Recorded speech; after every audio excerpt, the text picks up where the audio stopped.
Hey guys, this is Irie StarCraft, and I'm gonna be casting one more game tonight.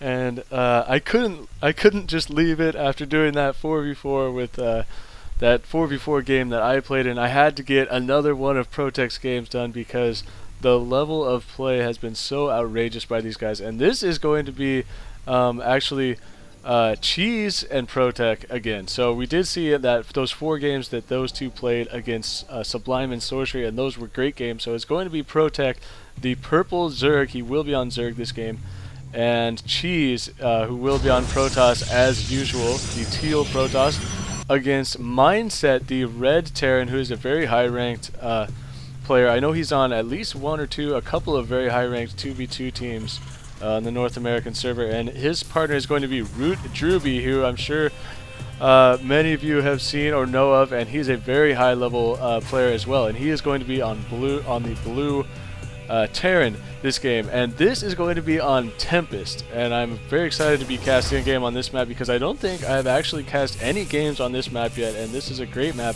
As you can see, the two teams with close spawns as opposed to a cross spawn on this map, so the rush distance is fairly close, but the bases are pretty shared.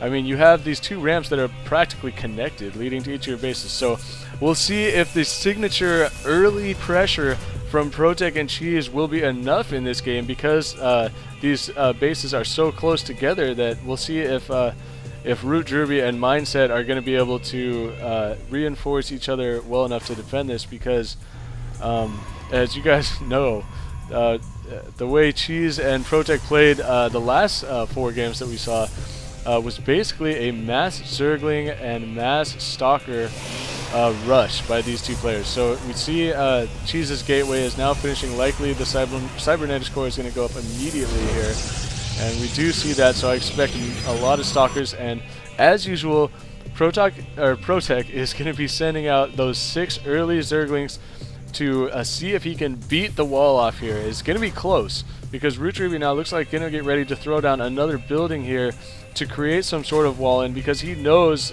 I'm sure he knows ProTech's play by now, and he throws down that second barracks, but there is still he's able to run the Zerglings right between the barracks with no units sitting to block that, and now this Marine is going to go down, and ProTech has Zerglings in ROOTDrewbie's base already, and he's in big trouble. These SCV is thinking about trying to push that back, and now going to try and continue to mine as much as possible. ROOTDrewbie now with 1 Marine out, trying to use the cover of these buildings, and it looks like Mindset with another Marine to support, and this Marine though is going to get caught out of position, and oh no, the Zerglings pull off the Marine, and now the SCVs are out to cover it, and so these Zerglings could be forced back with these 2 Marines behind the SCVs placed so nicely there, and now wisely ProTech is running his Zerglings away from that group, and now going to come back and try and peck away at the SCVs, turning back around, able to kill, I think that might have been Mindset's Marine there that was killed.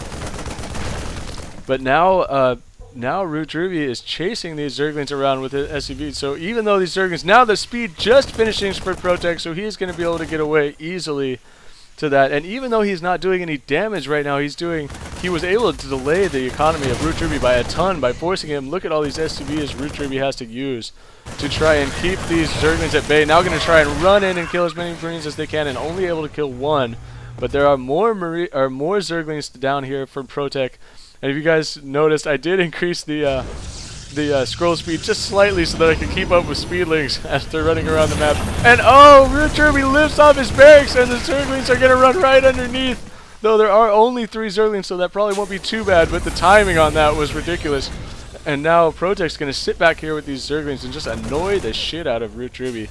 He's running around in the back of his base, waiting until he can get some more reinforcements. Though with this bunker in the front, that is going to be very hard for him to break without any sort of banelings, and now I need to get the production tab up to see if ProTech is going to do that. No, he just has more Zerglings on the way.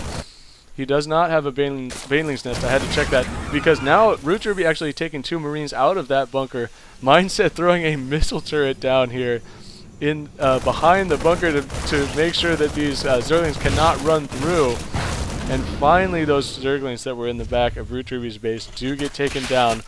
But meanwhile, Cheese now, and I totally miscalled that. I thought Cheese would be getting his Stalkers, was wondering where those were, and the reason they weren't out is because there are 3 Dark Templars on the map combining with these Zerglings And even though Mindset has detection at the front of his base, there's not enough army to kill the Dark Templars. It doesn't even matter that they're cloaked because they can be seen, but now going to be running back into the main here, and these SCVs are desperately going to be trying to surround the Dark Templars, but the Zerglings have now come in to reinforce, and this may just be game because of how much economic damage has been done to Team Terran, and it looks like, yeah, Mindset is going to leave the game, and there goes ROOTDrewbie. So another very well played game by ProTech, and this time with Cheese as his partner. ProTech applying a ton of early pressure with those Zerglings, and that was really sweet when the Zerglings were able to run underneath the building when it lifted off. But yeah, and Cheese meanwhile had faked me out because I've seen him go for those mass stalkers so many times, and this time he goes right for Dark Templars, and it does pay off even though they did have the detection. So thanks for watching, everybody. This is Irie StarCraft. Email me your good team games, your diamond level games, any game you saved that you thought was good. Email it to me at iriestarcraft@gmail.com. And thank you guys for watching, and peace out.